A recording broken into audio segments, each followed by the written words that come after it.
The day my husband, Ethan Hart, posted wedding photos in a bridal gown with the college girl he was sponsoring on his social media, I didn't fly into hysterics like I usually did. Instead, I gave them a like. I even left a comment. Such a perfect match. Let's all wish the newlyweds a lifetime of happiness. People in our circle said I was the most pathetic wife alive, letting the mistress walk all over me without resistance. A week later, he came home and explained it was just an act. Her grandfather is sick. Before he dies, he wants to see her get married. I nodded calmly. I didn't take it seriously. I believe you. In my previous life, I had stormed into their wedding ceremony that very day and caused a scene, ruining their wedding. To punish me, Ethan went after my parents' company. He drove them into bankruptcy and forced them to jump to their deaths, and I was sent to a mental hospital by that woman, tortured until I truly went insane. So in this life, reborn with everything laid bare, I no longer crave his love. All I want is his money. Every time he cheats, I transfer a portion of the assets under his name. 3 chances remain. After that, he will have nothing left. Chapter 1. I believe you. I looked at Ethan Hart, my tone steady and calm. He studied my face carefully. When he saw no sign of anger, the deep crease between his brows finally eased. Smiling, he pulled me into his arms. Celia, I'm glad you understand. Sophie is just playful by nature.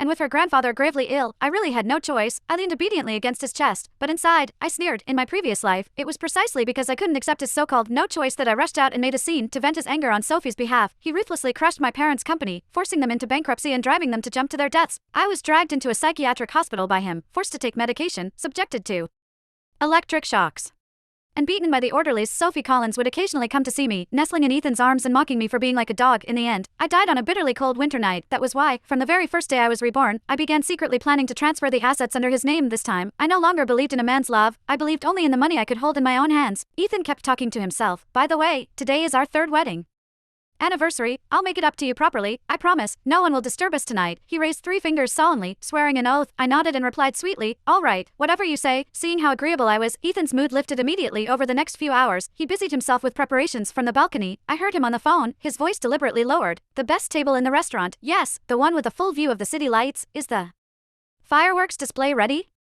It has to be grand. It's a surprise for her. Watching his bustling figure, I felt momentarily dazed. For an instant, I almost thought the Ethan who had loved me 3 years ago had come back. I looked away and took out my laptop, opening the black operations interface. Because of that Instagram post, Ethan, you've already used up 1 chance. Within minutes, notification after notification popped up. The ownership of the luxury villas and cars under his name was transferred entirely to the overseas offshore trust one had set up in advance. Altogether, those assets were worth more than 30 million. I lifted the cup of coffee on the table, already stone cold, and took a sip. The bitterness spread across my tongue, yet it made me feel more clear-headed and exhilarated than ever. Chapter 2. At 7 o'clock that evening, Ethan brought me to a restaurant called Henting. The location truly was perfect. Beyond the floor-to-ceiling windows, the city glittered in a sea of lights.